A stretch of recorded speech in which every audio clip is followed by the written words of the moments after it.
Olá pessoal, Fábio Akita. Dessa vez vamos dar uma pequena pausa na série Começando aos 40. Vocês já viram 2 episódios falando sobre back-end e o assunto ainda não acabou. Mas para quebrar um pouco, eu decidi fazer uma longa tangente hoje e falar sobre um tema meio cabeludo que envolve o mundo de software livre, a Apple e compiladores. É até difícil definir que tema é esse exatamente. Tem a ver com compiladores e linguagens, mas não é só isso. Mas é uma história que eu acho fascinante e queria compartilhar com vocês.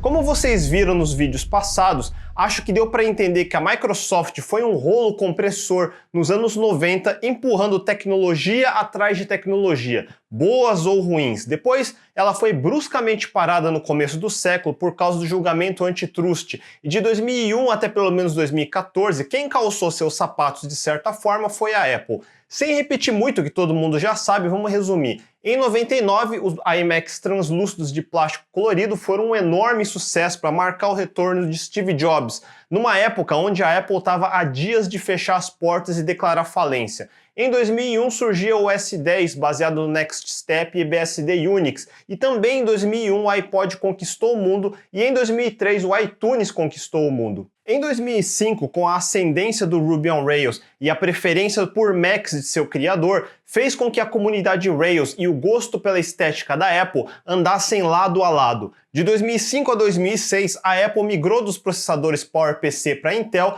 e de repente todo mundo queria usar Macs para desenvolvimento, já que ele era um sabor de BSD Unix. Diversas ferramentas que só existiam em Linux passaram a ser portados. Gerenciadores de pacotes como Fink, MacPorts e hoje Homebrew começaram a surgir. E mais importante, Ruby vinha pré-instalado nos Macs, facilitando ainda mais a adoção inicial. Por 2 vezes, a Apple não só passou ilesa, como explodiu em crescimento no meio de 2 grandes crises. Em 2001, ela lançou seu iPod bem na queda da crash das .coms, um dos piores episódios da história da internet. Em 2007, os iPhones aparecem um ano antes da famosa crise econômica de 2008, que muitos diziam que poderia ser o fim do mundo, e você pode assistir em filmes recentes como o incrível The Big Short. Mesmo em meio a essa crise, em 2009, a App Store vai ao ar, inaugurando a era do desenvolvimento mobile, e todo mundo quer aprender Objective-C agora, validando o estilo de orientação a objetos que já era mais familiar a quem usava Ruby do que quem usava Java. A Apple forçou a evolução da web em direção à morte do Flash e ao HTML5 e CSS3 que rodavam melhor nos seus navegadores Safari.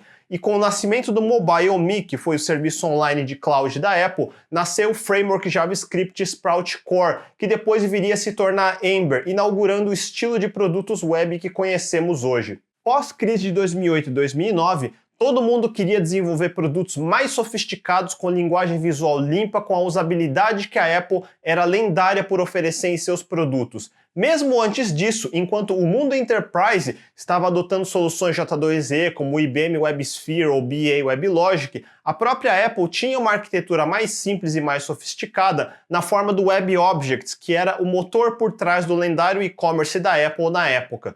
Uma pena que o WebObjects nunca teve real tração. Voltando ao nosso tema de programação e linguagens, entenda que 2006 e 2007 foram anos interessantes para o mundo dos compiladores por 3 motivos: a migração da plataforma de Macs para Intel, o lançamento do iPhone e a migração do mundo de software livre da famosa licença GPL2 para o controverso GPL v3. Esses 3 acontecimentos, na minha opinião, influenciaram muito o landscape de desenvolvimento de software entre os mundos comercial e de software livre. E eu acho que ainda não vimos tudo que pode sair disso até hoje. No ano 2000, um novo projeto começou a aparecer, como uma pesquisa, o Low Level Virtual Machine, de Chris Lattner e Vrikhan Advi. Em resumo, essa tecnologia se tornou um compilador modular que chamamos de LLVM, apesar de não ser de fato uma máquina virtual como uma JVM. O monopólio dos compiladores, principalmente no mundo open source, era basicamente do GCC, responsável por compilar os códigos em C, C++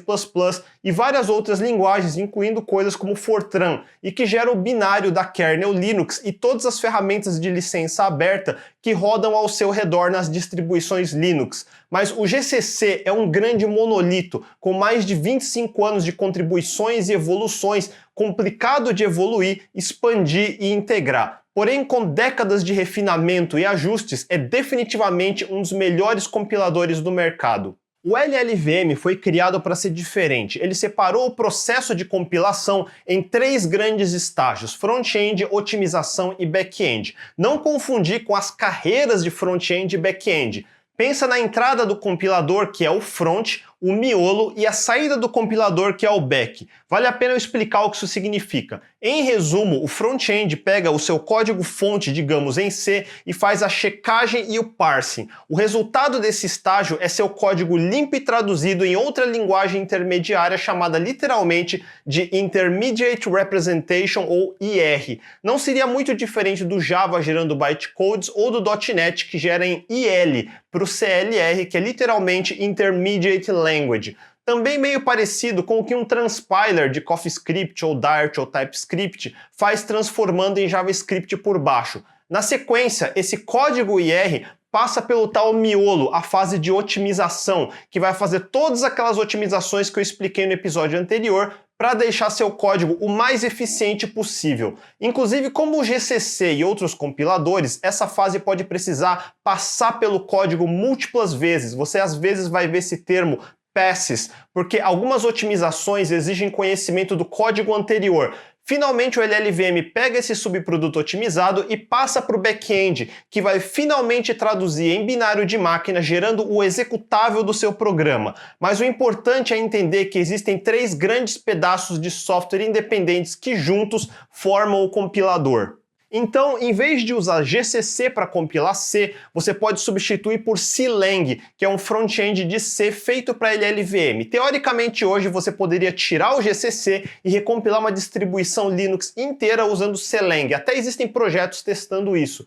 Por muitos anos, fazer o LLVM cuspir um binário tão otimizado quanto o de GCC foi bem difícil. E também havia a questão: para que eu quero substituir o GCC se ele já funciona tão bem? Em 2005, a Apple fez um de seus movimentos mais interessantes e pouco comentados e contratou Chris Lattner, que na época estava em início de carreira na Microsoft Research. Em 2006, Steve Jobs sobe ao palco na conferência WWDC e anuncia a transição da plataforma Mac dos processadores IBM PowerPC para Intel, mais especificamente a nova linha de processadores Intel Core. O sistema operacional OS X 10.4 Tiger foi o primeiro compilado ainda com GCC para rodar tanto em PowerPC quanto em Intel. Mas em 2007 teríamos a sequência com o OS X 10.5 Leopard e o Xcode 3.1, a ideia de desenvolvimento para Mac, e junto com ela viria o compilador GCC 4.2 e junto o LLVM integrado ao Code Generator do GCC, que foi conhecido como LLVM GCC. O Xcode 4.1 da época do macOS X Live de 2011 foi o último a vir com o GCC como compilador, e de lá em diante o desenvolvimento em macOS e iOS depende só do Clang, ou seja, de 2006 até 2008 os produtos com processadores PowerPC foram todos migrados para Intel, mas mais importante que isso, o compilador GCC foi sendo gradativamente substituído por Clang a partir de 2007 até pelo menos 2011. Guarde essa informação. No começo do século, um novo tipo de produto começou a fazer um sucesso estrondoso. Lembra quando eu contei qual era o objetivo original do Java, quando ele foi criado no começo dos anos 90? Era ser um sistema para um hardware de set-top box. Ele estava quase uma década adiantado, porque foi só nos anos 2000 que esse tipo de produto realmente explodiu, em particular o TiVo. Aqui no Brasil não tivemos TiVo, mas tivemos similares. Era aquele produto que você podia gravar programas de TV a cabo para assistir depois. É o que se chama de DVR, ou Digital Video Recorder. Basicamente, um receptor de sinal analógico que digitalizava o vídeo e gravava organizado num HD. Acho que até hoje algumas empresas de TV a cabo ainda oferecem esse tipo de produto, mas nos Estados Unidos o TiVo teve um sucesso explosivo. Tecnicamente falando, ele era um mini PCzinho com uma placa de captura de vídeo que rodava uma versão de distribuição Linux. Não é hoje que eu vou entrar em detalhes sobre licenças de software livre, mas a kernel Linux e a maioria das ferramentas que compõem uma distribuição que formam um sistema operacional completo, as ferramentas GNU, compilador GCC e tudo mais, usavam a licença GPL v2. GPL, que significa General Protection License. Na prática, qualquer um, especialmente qualquer empresa que modifique código licenciado via GPL, é obrigado a republicar as modificações ao público. O GPL não é uma unanimidade, por isso existem outras licenças, mas a maioria das coisas no Linux costuma ser GPL. E foi o que o TiVo fez. Ela seguiu a licença e liberou as modificações que fez. Isso inclusive permitia que robistas pudessem baixar esse código, fazer suas próprias modificações e carregar no TiVo. Então era como se fosse um PCzinho que dava para brincar e instalar seus próprios programas. Pelo menos naquela época, a maioria das empresas não gostava que seus dispositivos fossem modificados para fazer coisas que não deveriam. Existem motivos para isso e eu nem vou entrar no mérito de certo ou errado. Vamos só entender que eles não gostavam. Então, na série 2 do TiVo, eles adicionaram um hardware que validava a assinatura do binário. Eu não sei como exatamente eles faziam isso, mas se você é iniciante, vale entender pelo menos o conceito básico. Existe uma coisa em computação que chamamos de hashing. Existem algoritmos como os antigos MD5 ou SHA-1 ou os atuais SHA-256 ou Bcrypt. Sem entender de criptografia, entenda que eles são funções. O argumento de entrada pode ser qualquer bloco de dados, seja texto, seja um binário. E a saída é sempre um texto de tamanho fixo. Isso não é encriptação. Quando se encripta alguma coisa, você consegue reverter o processo e desencriptar. Em hash, não existe forma de pegar o resultado e reverter o processo e conseguir o argumento original. Dois blocos de dados diferentes podem dar o mesmo resultado. Isso seria o que chamamos de colisão, mas é raro que isso aconteça num cenário real. O importante é que esse resultado serve como uma impressão digital, um fingerprint de seja lá qual dado você tenha passado para a função. Ou seja, digamos que você passe o binário do kernel Linux e o TiVo tem um firmware separado que quando carrega a kernel, passa o binário por essa função e compara a impressão digital que ele tem guardado num hardware que você não pode modificar. Ou seja, se você modificou o kernel e instalou lá, a impressão digital vai ser diferente. Então o TiVo pode rejeitar esse novo binário e impedir o boot. Essa seria uma forma simplória de fazer isso. Existem formas mais sofisticadas, mas esse exemplo deve ajudar a entender parte do processo. Isso seria um tipo de DRM, ou Digital Rights Management, que a indústria de música adorava. Mas a TiVo achou um loophole no GPL v2, uma brecha na licença. A licença obrigava a liberar o código modificado, e isso eles fizeram, mas ela não fala nada sobre impedir o hardware de rodar código modificado. Isso foi uma controvérsia gigante porque esse sistema de DRM, do ponto de vista dos desenvolvedores, restringia a liberdade do que o consumidor poderia fazer com o hardware que ele comprou. Isso gerou uma enorme polarização na opinião se uma empresa podia ou não fazer isso. Richard Stallman e Eben Mogler, os criadores da licença GPL, ficaram enfurecidos, porque a GPL v2 não conseguia proibir essa atitude. Então eles iniciaram a modificação da GPL v2 para o novo GPL v3, que adicionava cláusulas que impediam isso que eles chamaram de tivoização. E se você acha que o mundo open source apoiou essa medida, você está enganado. Isso gerou uma nova controvérsia e uma nova polarização. Por exemplo, Linus Torvalds odiou a medida e a kernel do Linux permanece na GPL v2. Como eu já havia explicado no episódio da Lerna versus a ICE, licenças de software livre podem ser divididas em duas grandes categorias, as licenças restritivas e as permissivas. Ao contrário do que o senso comum pode imaginar, a GPL é uma licença restritiva. Licenças como BSD, MIT, Apache e outras são mais permissivas. Em última instância, a GPL impõe uma restrição importante. Você é obrigado a liberar qualquer modificação que fizer num código GPL.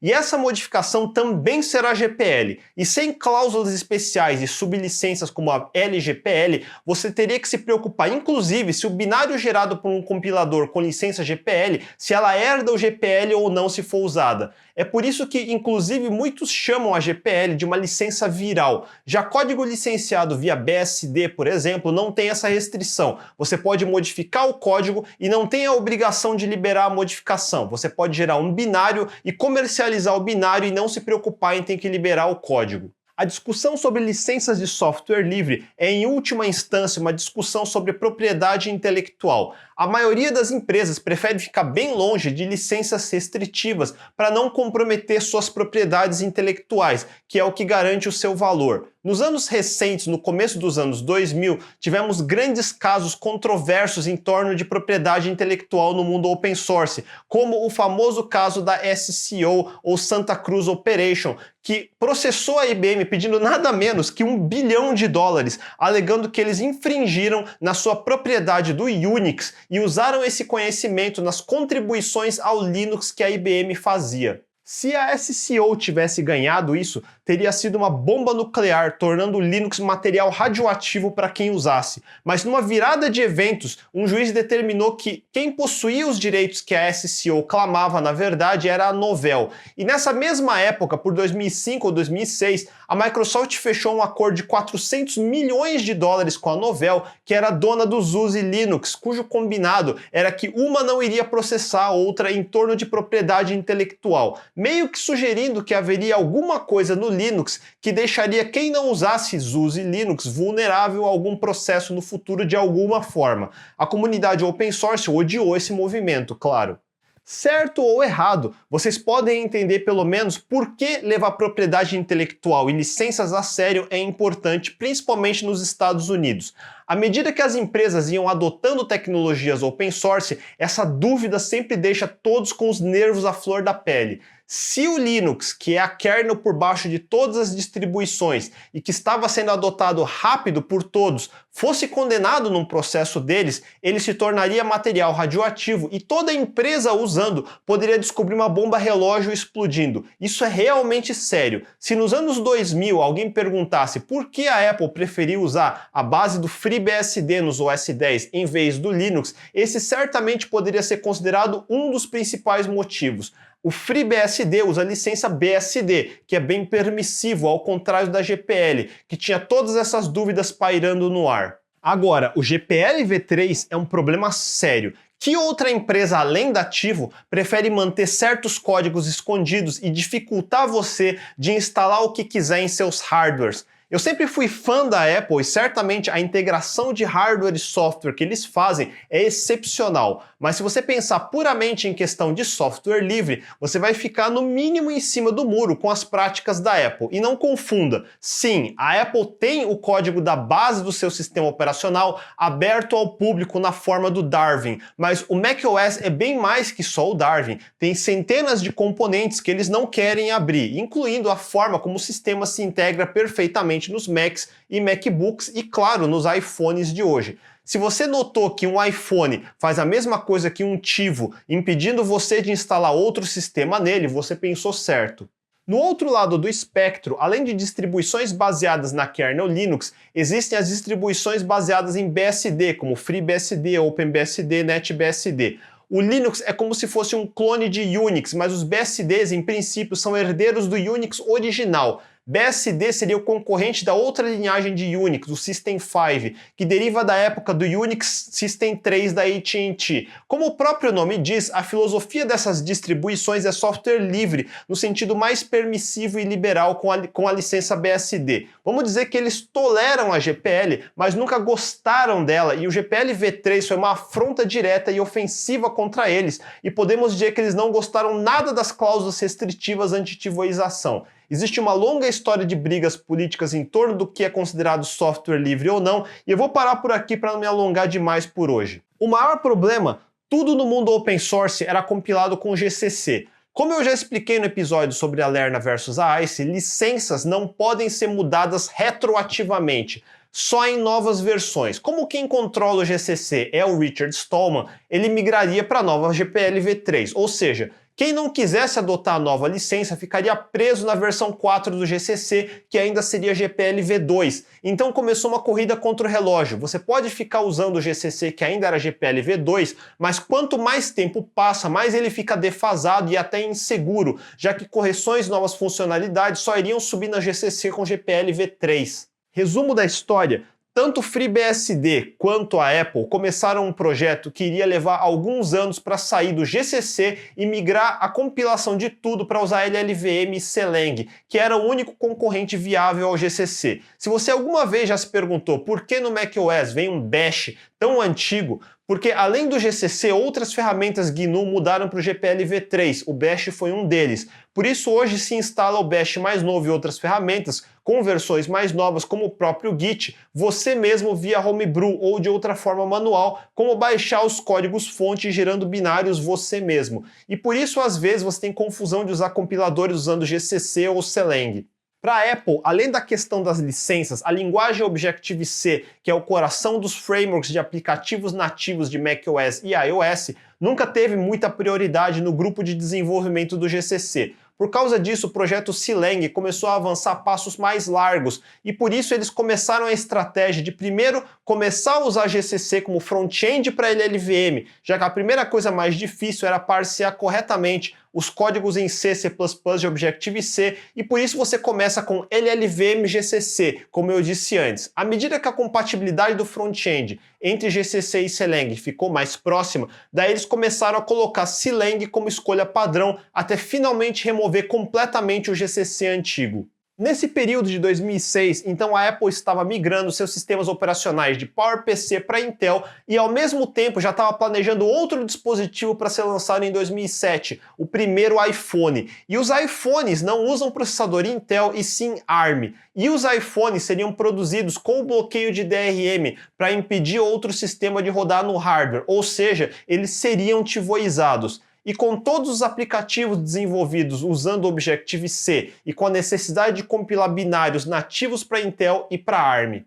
Agora vamos entender outra coisa do LLVM que eu não disse antes. O LLVM é um conjunto modular de bibliotecas. O compilador CLang é um conjunto dessas bibliotecas. Como ele foi desenhado para ser modular, significa que você teria relativa facilidade de trocar partes do front-end ou do back-end, por exemplo. Você pode fazer back-ends que cospem binários em Intel ou PowerPC ou ARM ou qualquer outro tipo de hardware. E como o front-end também é modular e ele cospe em IR antes de passar para o módulo de otimização, você também tem facilidade de integrar no Xcode para fazer análise estática do código e debug. Com a integração de ferramentas sofisticadas como o famoso dtrace do antigo Solaris e a substituição do GDB, que é o debugger que era usado com GCC, pelo LLDB, a ideia do Xcode foi ficando mais e mais avançada para conseguir instrumentar o código e otimizar muito melhor do que antes. Ao mesmo tempo que Chris Lattner e sua equipe iam evoluindo o LLVM dentro da Apple,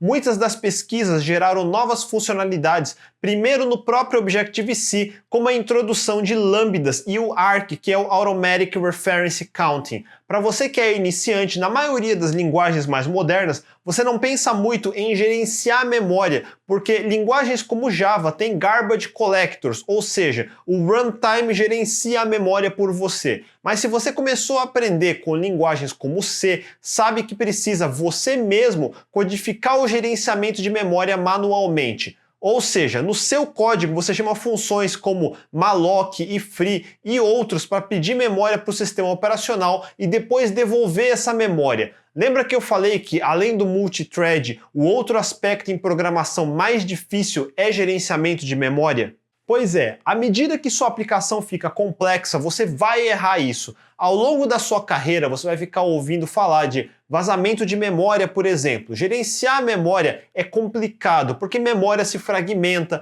você precisa lidar com coisas como regiões, arenas e muitos outros detalhes. Mas se você tem uma máquina potente, digamos com 8 GB de RAM ou mais, você fica preguiçoso e não percebe vazamentos porque tem memória sobrando. Para facilitar, se falta memória RAM, o sistema operacional ainda tem a opção de usar o HD como memória. É isso que se chama de swap.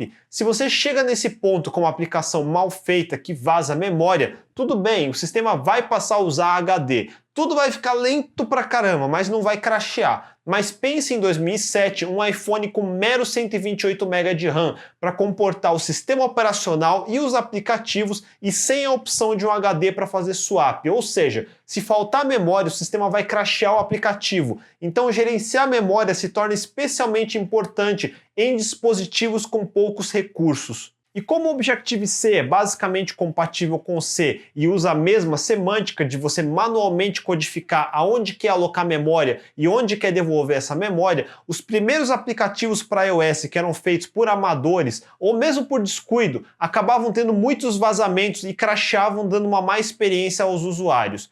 Por isso, recursos como o Arc, que foram introduzidos ao Objective-C, eram importantes para evitar que você precise manualmente escrever código para gerenciar a memória o tempo todo, além da introdução de ferramentas como o dtrace LLDB que eu falei antes, para instrumentar seu código e conseguir analisar aonde estão ocorrendo vazamentos para que você consiga consertar antes de mandar o binário final para a App Store. E como desenvolvedor, você ainda tem outro problema grave. Se você já tentou desenvolver para Android, deve ter notado que se quiser testar seu código antes de instalar no celular, a única forma de rodar no seu computador é usando uma máquina virtual. Eu não estou falando da JVM, mas de máquinas virtuais de verdade, como QEMU, VirtualBox ou VMware. Primeiro porque o Android é um sistema operacional baseado em Linux e os binários estão pré-compilados para processadores ARM. E binários de ARM obviamente não são compatíveis com processadores Intel, que é o que roda na sua máquina de desenvolvimento, seja PC ou Mac. A única forma, então, é usar um emulador, que é uma máquina virtual que vai traduzir as instruções de ARM em instruções de Intel. Quando você ouve que seu novo Samsung S10 ou mesmo o Xiaomi Mi Mix rodam Qualcomm, você sabe que é um processador ARM. Então você programa seu aplicativo para Android e sobe um emulador de Android como o da BlueStacks ou Knox ou qualquer outro no seu PC e ele vai emular o Android, fazendo ele pensar que está rodando numa máquina ARM. Por isso é tudo tão absurdamente lento para testar seu código, porque emular exige essa tradução de instruções, e isso é lento, não tem jeito. Mas se você já desenvolveu para iOS em Macs, sabe que a mesma coisa não acontece quando você pede para testar seu novo app de iPhone no seu Mac. Seu app roda com velocidade total, sem nenhuma lentidão quase. E você vai notar no Xcode que quando vai rodar seu app no seu Mac de desenvolvimento, não tem uma opção para subir um emulador como no Android, e sim um simulador. A Apple fez uma coisa difícil, mas que se pagou. Eles compilam o sistema operacional iOS que roda em iPhone e iPad para binários de Intel de verdade. Então quando você sobe o simulador, ele não precisa de uma máquina virtual para traduzir as instruções. Ele já é binário de Intel. E quando você compila seu projeto para rodar no simulador, o Xcode está usando o LLVM para cuspir binários de Intel também. Só quando você manda empacotar para publicar na App Store que ele vai compilar em binário de ARM. Parece uma coisa meio óbvia de fazer, mas fazer isso da forma quase transparente como o Xcode faz é impressionante até hoje, dado que as ferramentas de desenvolvimento de Android do Google até hoje não fazem isso. Por outro lado, alguns podem argumentar que apesar das funcionalidades impressionantes que a Apple conseguiu colocar no Objective-C, ele ainda tem a sensação de ser uma linguagem com sintaxe muito velha, especialmente se comparado ao Android, onde o Google resolveu copiar a linguagem Java. Embora similar ao J++ da Microsoft nos anos 90, ele também não é totalmente compatível com a JVM de verdade. O runtime do Android, o Dalvik, é diferente. De qualquer forma, já discutimos como a linguagem Java também tem sintaxe considerada meio velha, se comparada a coisas como Python ou Ruby ou mesmo Groovy. Mas se comparar com o Objective-C, que eu pessoalmente gosto, a maioria vai dizer que prefere Java, por estar mais acostumado e ter visto na faculdade. Enquanto evoluía o LLVM, o Clang, os frameworks de iOS, as tecnologias do Xcode, o Chris Lerner começou a pensar numa nova sintaxe de linguagem. Assim, em 2010 surgiu o Swift, uma linguagem que é extremamente agradável, ordens de grandeza se comparado ao Objective-C. E aqui surge outra enorme vantagem do LLVM. Assim como você pode ter backends que cospem binários de Intel ou ARM, você também pode ter múltiplos frontends. Você já tinha o front-end que entendia Objective-C, então eles fizeram um novo front-end para essa nova linguagem Swift E qual que é a vantagem? Os binários de ambos Objective-C e Swift são compatíveis entre si, então seria super fácil você migrar para Swift e continuar consumindo as mesmas bibliotecas e frameworks que já existiam e eram feitos em Objective-C. Você não precisava reescrever tudo em Swift, podia migrar aos poucos. Então, no mundo de Mac e iOS, você tem agora a escolha de usar Swift com sua sintaxe bem mais moderna, inspirada em Ruby, Python, Groove e outras linguagens, com construções modernas, com o Arc para gerenciar memória e ter a facilidade de rodar sua aplicação iOS em velocidade máxima no simulador de iOS, tudo compilado em binário de Intel e depois facilmente empacotar em binário de ARM para rodar no seu iPhone de verdade. Por isso, muitos desenvolvedores ainda preferem criar apps para iOS primeiro antes de Android. No mundo Android, as coisas não eram muito agradáveis. O Google também teve sua parcela de dor de cabeça com processo por propriedade intelectual. Lembram que eu já falei várias vezes em outros episódios que a Sun tinha sido adquirida pela Oracle? Então, eles foram processados por usar Java e a Oracle veio atrás com força. 8 anos depois, o processo ainda não acabou e em 2018 a Oracle estava ganhando a batalha, mas todo esse estresse não faz o Google ter muito amor pelo Java. Ao mesmo tempo, eles decidiram começar a mudar o foco do Java para outra linguagem, no caso, o Kotlin. No Android, o processo é o seguinte: você escreve seu código em Java e pode usar um compilador normal para gerar bytecodes Java. Por isso, você pode também usar muitas bibliotecas Java que já existem. Daí, o bytecode Java é traduzido num segundo conjunto diferente de bytecodes chamado DEX, que é o que roda no Dalvik. Antes, esse DEX era interpretado no Dalvik, que tinha mais ou menos as mesmas funcionalidades que uma JVM, como um Just-in-Time Compiler ou JIT, para gerar o binário nativo de ARM à medida que era executado.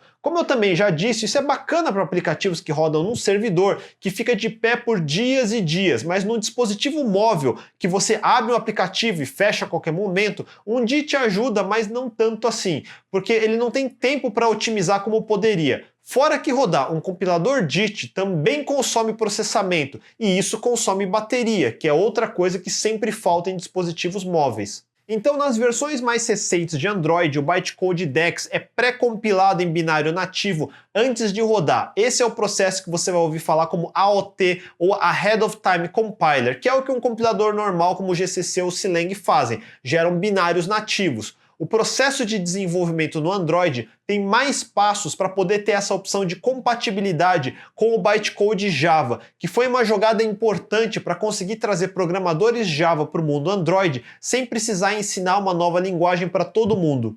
Mas, ao mesmo tempo, temos a Oracle baforando no cangote do Google e a essa altura já disse várias vezes que Java é uma linguagem que já não é mais considerada tão agradável de trabalhar e nem tão produtivo se comparado a outras linguagens como o novo Swift. Então, o Google foi bater na porta de outra empresa, a JetBrains, que há anos faz uma das melhores ideias comerciais para o mundo Java. E em 2011 havia começado a criar uma nova linguagem que, assim como Groove, ou Scala, ou Clojure, também compilam em bytecode compatível com Java. Para o Google foi uma escolha fácil, porque eles negociaram para liberar as ferramentas da JetBrains de graça para desenvolvedores Android e a evangelizar a nova linguagem deles, que é chamado de Kotlin.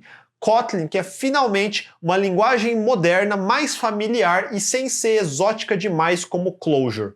Então, no mundo mobile, em iOS, você ainda pode usar Objective-C, que é considerada uma linguagem velha, mas agora a maior parte do desenvolvimento é na linguagem Swift, que é bem mais moderna e produtiva. Mesma coisa no mundo Android, onde você ainda pode usar a linguagem Java e as bibliotecas Java, que também já é considerado meio velho por muita gente, mas também pode migrar para o Kotlin, que está ainda em adoção por toda a comunidade Android. Você pode até misturar código Kotlin e Java no mesmo projeto. Na verdade, por coincidência, seja porque ambas se inspiraram em fontes parecidas na linhagem de linguagens, Swift e Kotlin têm sintaxes até que similares. Dependendo do código que você vê, pode até quase confundir um pelo outro. E claro, as bibliotecas de iOS e Android são bem diferentes, mas as duas linguagens são igualmente modernas e eu pessoalmente diria que são as melhores até agora para o mundo geral de programação de aplicativos, especialmente se comparar com o Java antigo ou C#. Mas deixando o mundo mobile um pouco de lado, um dos resultados de tudo isso foi a evolução rápida do LLVM enquanto uma solução robusta para desenvolvimento de compiladores. Em vez de ter que mexer no monolito complicado que é o GCC e ainda ter que lidar com a política da licença GPL v3, você pode ir para o LLVM e foi isso que muita gente fez, menos o Google. Para ser justo, o Google contribui para o LLVM também, mas não usa tão extensivamente quanto a Apple. A linguagem Go, por exemplo, eles preferiram criar o compilador do zero. Primeiro em C, depois traduziram o código C no próprio Go. Lembra que eu falo que o Google tem a péssima mania de ficar reinventando a roda? A gente chama isso de NI, ou Síndrome de Not Invented Here. Muitos programadores sofrem dessa síndrome de prima dona, de achar que podem fazer melhor que os outros toda vez. Mas já sabemos que C, C++, Objective-C e Swift tem front-ends para LLVM, sabemos que ele tem back-ends que geram binários para Intel e ARM, e sabemos que ele tem um design mais moderno, mais modular, com ferramentas mais modernas para desenvolvedores, como o LLDB, que muitos consideram melhor do que o antigo GDB. E ele ficou muito bom em otimizar o IR para gerar binários nativos quase tão performáticos quanto o GCC. Isso abre um oceano de possibilidades. E se decidíssemos criar mais front-ends para outras linguagens? E foi isso que a comunidade open source começou mesmo a fazer. Hoje temos front-end de LLVM para ActionScript, Ada, C#, Common Lisp, Crystal, CUDA, D, Delphi, Fortran, GraphQL, Halide, Haskell, Bytecode Java, Julia, Kotlin, Lua, Objective-C, a linguagem de shading de OpenGL, Pony, Python, R, Ruby, Rust, Scala, Swift e Zodio. Mas claro, algumas estão mais avançadas do que outras, algumas são mais experimentais e inclusive em lugares inusitados, como o banco de dados Postgres, que hoje também usa o JIT do LLVM para otimizar queries complexas. Uma das linguagens que você mais deve ter ouvido falar que depende de LLVM é o Rust da Mozilla. Agora você sabe o que roda por baixo do Rust e quem gera os binários. A linguagem Rust é uma das mais diferentes de todas que já mencionamos até agora. Sem entrar em muitos detalhes hoje, ela tem um foco maior no problema do gerenciamento de memória, combinado com preocupação de segurança. Mas seu maior problema é o que chamamos da ergonomia da linguagem. Apesar de ser uma sintaxe moderna, ela realmente exige mais do desenvolvedor se comparado a um Swift ou Kotlin. Outra linguagem que compila com LLVM, que ainda não é muito conhecida, mas que eu pessoalmente gosto bastante, é a Crystal. Ela se parece muito, mas muito mesmo com o Ruby, já que é diretamente inspirada nela. E em alguns casos você quase pode copiar e colar trechos de código Ruby e compilar com Crystal sem mexer em nada. Então a curva de aprendizado para quem vem de Ruby é muito mais simples. Ao contrário de Rust, a ergonomia da linguagem é muito melhor, mas Rust tem características que a tornam mais adequadas, como o substituto de C para desenvolver código nativo rápido e leve. O Crystal se assemelha mais ao Go, ele tem um runtime maior e um garbage collector maior também. Diferente do Go, que tem um investimento infinito do Google por trás, o Crystal é um esforço quase voluntário da comunidade open source, por isso anda mais devagar. Mas graças ao LLVM, os binários que o Crystal gera são competitivos até com o Go mesmo nesse estágio. E mesmo sem ser programador, você provavelmente usa tecnologias LLVM hoje e nem sabe disso. Por exemplo, tanto o SpiderMonkey, que é a engine ou motor de JavaScript do navegador Safari no macOS e no iOS, quanto o V8, que é a engine de JavaScript no Chrome, possuem a funcionalidade de Just-in-Time Compiler ou JIT que eu já mencionei várias vezes hoje. Repetindo, JavaScript é uma linguagem interpretada, como Python ou Ruby. O SpiderMonkey e o V8 recebem o arquivo de texto escrito em JavaScript, fazem um parsing e começam a interpretar o código.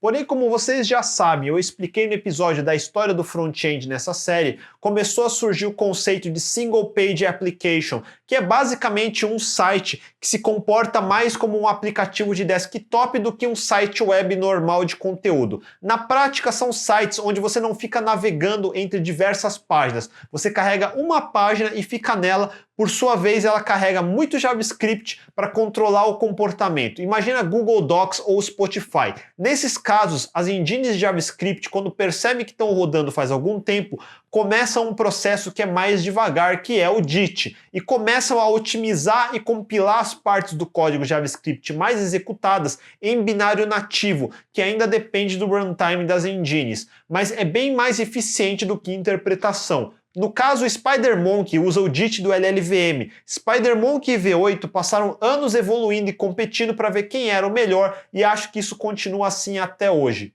Por isso, aplicativos como Spotify, Atom, Slack, Discord e outros conseguem rodar com performance aceitável. Some a isso as GPUs, como o que já vem integrado no seu processador Intel ou placas externas como o GeForce da Nvidia ou os Radeon e Vega da AMD. A evolução do que chamamos de GPU foi uma explosão nesse século, como o de CPUs foi dos anos 70 a 2000. Num determinado momento, as GPUs passaram a suportar shaders, que, como o nome diz, serviam para controlar a sombra ou tonalidade das cores, mas em breve elas passaram a ser programáveis numa linguagem similar a C. E adivinhem, podemos acelerar esses shaders, compilando em tempo real via um JIT usando o LLVM hoje em dia. Por isso, se você executar um VirtualBox, a renderização gráfica via software, que é lento, hoje é compilado via JIT por um driver chamado LLVM Pipe. Se você lida com desenvolvimento com placas NVIDIA, tem um compilador para os CUDA cores da GeForce.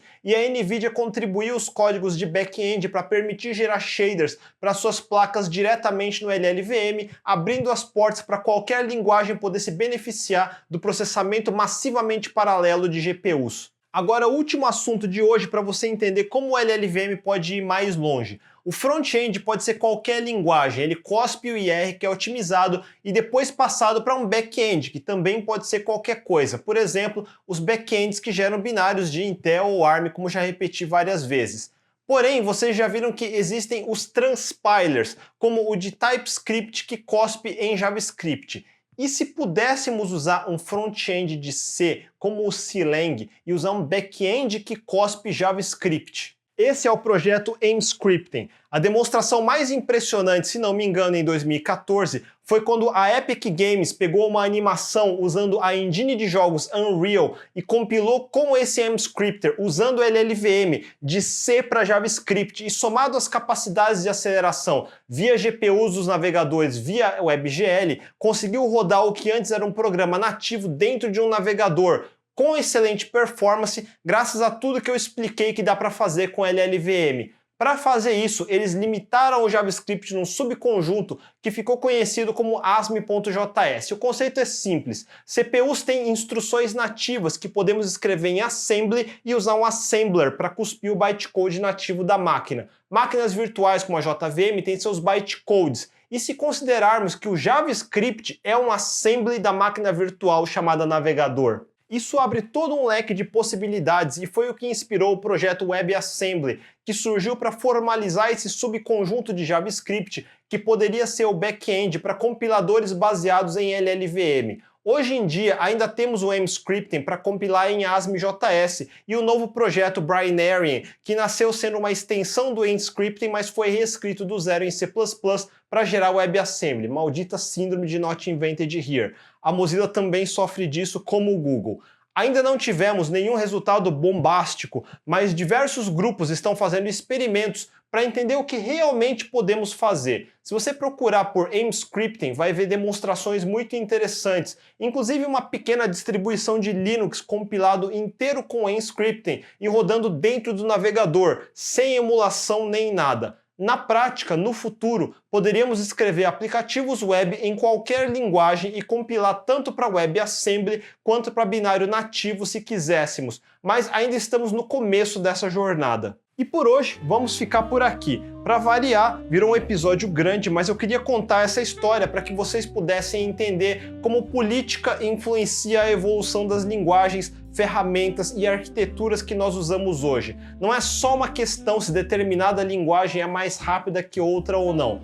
Como programador, você precisa entender como diversos fatores externos e modelos de negócio e interesses políticos influenciam tudo que você usa. Na semana que vem, eu vou retomar o tema de back-end falando sobre outro assunto que é controverso e muitos se confundem até hoje: concorrência e paralelismo, e como diferentes linguagens lidam com isso de várias formas. Se ficou com dúvidas nesse episódio, não deixe de mandar nos comentários abaixo. Se curtiram, mandem um joinha, compartilhem com seus amigos, assinem o canal e não deixe de clicar no sininho para não perder os próximos episódios. A gente se vê semana que vem. Até mais!